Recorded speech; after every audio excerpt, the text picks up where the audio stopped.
시작 시간을 예고해 주셔야 되는 거 아니에요? 주진우 위원님 시작해 주시기 바랍니다. 안미연 검사님 잠깐 나와 주시겠어요?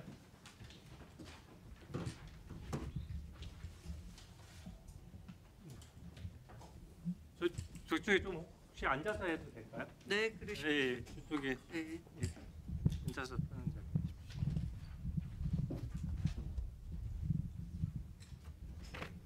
네.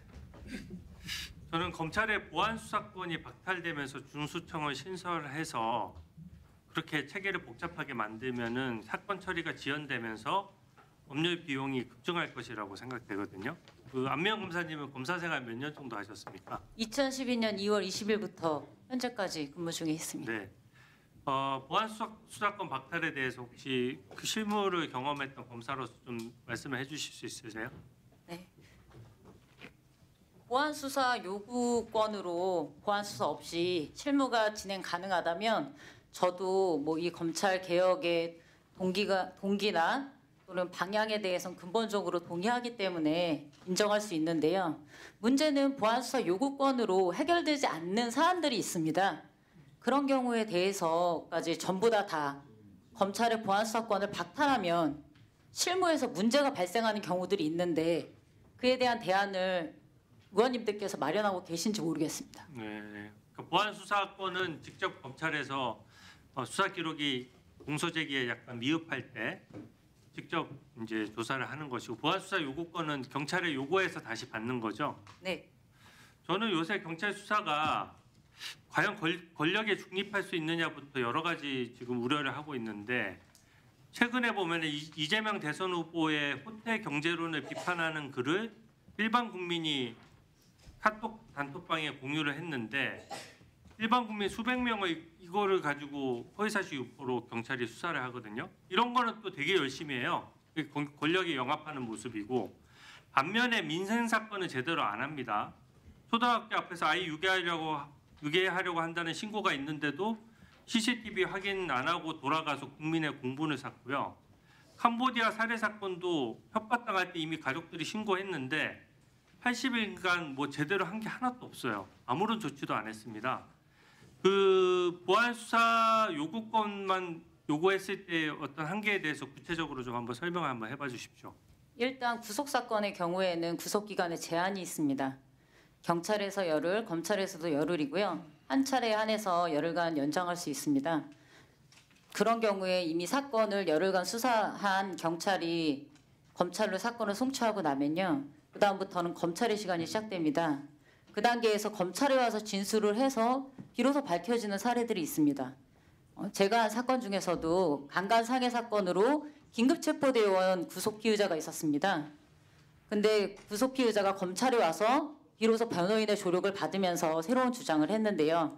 그 주장에 대해서 제가 직접 보안 수사를 20일간 진행한 결과 무고임을 밝혀서 구속 취소하고 무고한 피의자를 무고죄로 구속 기소해서 유죄 확정 판결을 받은 사례가 있고요. 이게 한 차례만이 아니었습니다. 주거침입 유사 강간 사례에 있어서도 구속 피의자였는데 그것도 역시 무고여서 무고한 그 피의자를 제가 직접 구속 기소하고 오히려 구속 송치되었던 피의자를 석방한 사례가 있습니다. 이런 경우에는 긴급 체포해온 경찰에게 다시 보안수사를 요구할 수도 없고요. 이미 신병이 검찰로 넘어온 상태이기 때문에 보안수사 요구의 형태로 진행을 할 수가 없습니다. 그럼 앞으로 구속기간을 어떻게 하실 것인지 구속 송치 사건의 경우에 과연 검찰권이 남용된 사례가 있는지 궁금합니다. 그리고 검찰과 달리 특검에서 수사와 기소를 분리하지 않는 이유가 그 정해진 수사 기간 내에 정해진 부분만 한다는 거 아닙니까? 근데 송치 구속 사건의 경우에도 딱 21일 시간입니다. 더 하고 싶으면 구속 취소하는 방법밖에 없습니다. 그리고 송치된 범죄 사실에 한해서 하고 있고요. 그럼 송치 구속 사건에서 검찰이 보안수사를 할 수 없는 이유는 과연 무엇입니까? 오히려 특검보다도 훨씬 수사할 수 있는 기간이 20일로 정해져 있습니다. 훨씬 단기간이고요. 이런 경우에까지 검찰이 보안수사가 안 되는 이유를 모르겠고요. 그리고 또 어떤 사안이 있냐면 검찰에서 수배해놓은 사건들이 있습니다. 과거에는 검찰이 수사할 수 있는 범위가 정해져 있지 않았고 전면적으로 할 수 있었거든요. 그때 당시에 피의자가 출석을 하지 않아서 수배해 놓았는데 아직까지도 안 잡힌 경우들이 있고요. 또 경찰에서 송치했는데 검찰에서 보안 수사가 필요했는데 또 역시 도주해서 수배하는 경우들이 있습니다. 이런 경우에 언제 잡혀올지 모르거든요. 잡혀오면 48시간 내에 구속영장 청구 여부를 결정해야 됩니다. 근데 검찰이 수배해 놓은 경우에는요. 영장에서 인치 구속 장소가 검찰하고 경찰이 유치장이 그 인치 구금 장소로 안 돼 있거든요. 그래서 경찰로 돌려보낼 수가 없습니다. 그러면 영장에 기재되지 않은 장소에 불법 구금하게 되는 거거든요. 그래서 이런 경우에는 검찰이 보안 수사하는 것 외에 경찰의 보안 수사 요구를 할 수가 아예 없습니다. 그러면 48시간 내에 어렵게 도망 중이던 피의자가 잡혀왔는데 풀어줘야 되는 경우가 있습니다. 이게 과연 정의에 맞습니까? 이건 보안 수사 요구로 전혀 해결이 안 되는데요. 윤석열이 보안 수사라고 그렇게 양보해 있어요?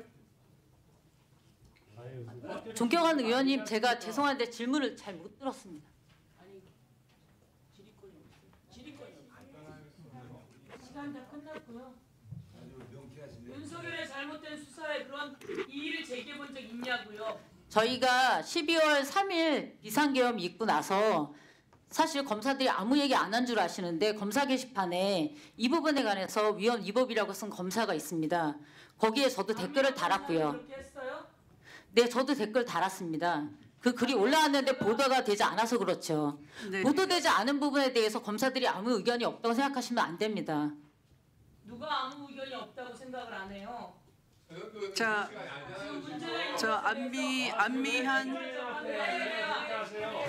질의하시려고 불러서 하세요. 질의 끝났잖아요. 아니 그러니까 왜? 저는 이 검찰 개혁이 정말 실패하지 않길 바라고 있습니다. 그래서 실무상 문제가 발생할 수 있는 부분에 대해서 말씀드리는 겁니다. 보안수사 요구권으로 해결되지 않는 법률상 문제가 있는 부분에 대해서 말씀드리는 겁니다.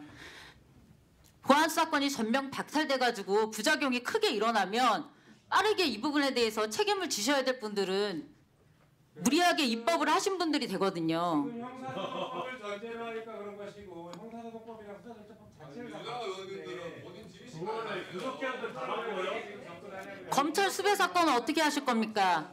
48시간 내에 어떻게 보안수사 요구를 할 수 있습니까? 영장에 기재되지 않은 구금 장소에 피해자를 구금한 채로 경찰이 수사할 수 있습니까? 자 안미한 증인께 지금 질문이 지금 그 주진우 의원의 질의에 대해서 답변을 하신 걸로 마감하는 것으로 하고요. 자리에 들어가시고 다음에 우리 그 궁금하신 위원님들은 별도의 신문 시간을 신청해 주실 것을 권고합니다. 그렇게 해주십시오. 네. 잘 들었습니다. 다음은 박균택 위원님 질의해 주십시오.